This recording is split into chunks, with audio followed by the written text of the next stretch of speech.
that's kind of where I draw the line. If we have to get along with each other. We have to figure out how to do that again. And most people didn't do anything wrong. I'm not drawing that line. And the reason why I'm not drawing that line is because I feel like we have to be charitable and forgiving. And this is the only way we come to unity after this.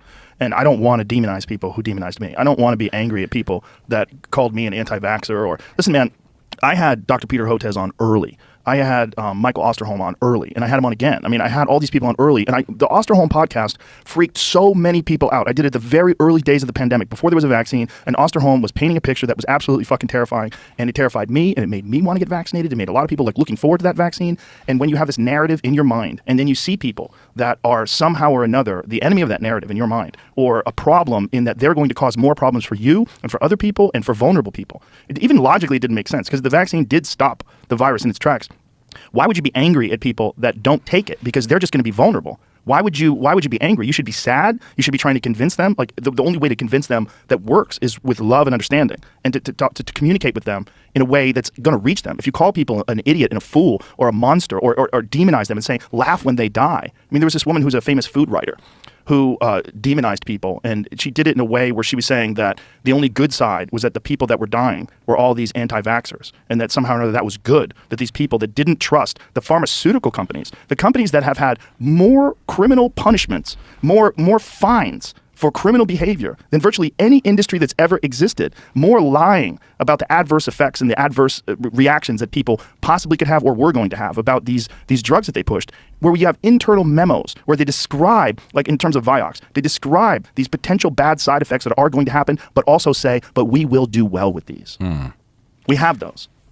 We have that evidence. Yep. So these people that got duped, I have nothing but love for them. And I think the only way we're going to get out of this is if we forgive them. And people are so hesitant to do that. And they're like, fuck them, fuck this, fuck that. You can't have a society with fuck them. Because we are them. They are us. I could have been one of them. If I wasn't doing this fucking podcast, okay? If I was just a regular comedian and that's what I did for a living, and I didn't pay much attention to alternative media and podcasts that were discussing this, and people like Peter McCullough or Robert Malone or all these people that were sounding the alarm, if I was one of those people that didn't have the access to these kind of conversations, I would not have a nuanced perspective. And if I had gotten vaccinated and other people didn't, I would be like, fuck those people. I would be just like people I know who I used to be friends with, who now hate me and are angry at me and talk shit about me online.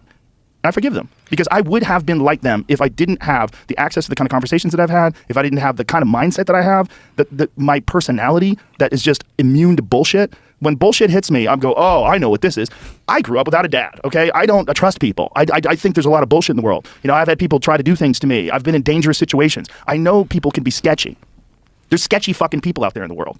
And the people that haven't experienced that and don't have that perspective, I can understand why they formed the conclusions that they did, because I could have been them. I 100% could have been them. The only way that we can help each other is for people like you and people like me and other people that have had these other perspectives, the Aaron Rodgers of the world, these people that have been demonized, to forgive people. And if we don't do that, we just continue these ideological tribes that battle each other and move the goalposts, because we saw the goalposts get moved when it turned out that, well, COVID doesn't, or the vaccines don't stop transmission. They don't stop infection. They don't stop you from getting sick. We saw that happen, and then we saw the narrative change. You know, we knew that, and we knew that it was just going to prevent you from serious illness. But why were you mad at me when I didn't get seriously ill?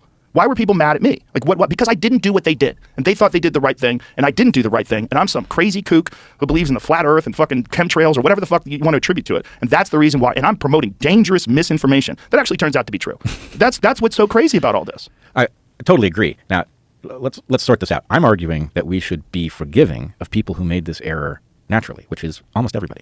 What I'm arguing is beyond that line for me, where I'm not ready to forgive, is if they are continuing to do it. The only way they're going to stop is if we don't fight it. We just I feel like you have to present the information that seems to be true and valid. And I understand why people came to incorrect conclusions, why they have uncharitable perspectives about people that did not get vaccinated. I understand them. But I can't hate them, because I could have been them. Oh, I'm not arguing to hate anybody. But even if they're doing it right now, like that lady just tweeted that right now. Sean Penn recently said that he thinks that unvaccinated people should have been jailed. I mean, I don't hate him. He shouldn't be speaking on this, right? He's just famous.